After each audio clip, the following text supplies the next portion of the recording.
識得玩身體好，唔識玩容易老啊！嚟西貢玩人均一皮唔到咧，就可以開啟喚醒青春嘅假期啦！西貢直飛來回機票啊，基本就千零蚊搞掂噶啦。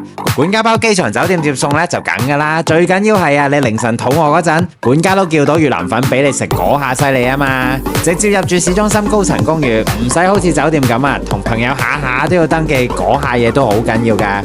放低晒行李喺公寓之後啊，直接去櫻桃海鮮餐廳飲個早茶先啦。早上啲海鮮啊最生猛，款式又多，最關鍵係啊未有咁多客人啊嘛。咁大餐一餐之後呢，即刻就跟管家去越南洗頭補面先啦。洗頭洗面採耳鬆骨，靚仔到成個男人都翻晒嚟。咁馬克龍公泳池夜泳鍛煉身體，專業1對1救生員，就怕你一路游水一路唱 K 浸親水。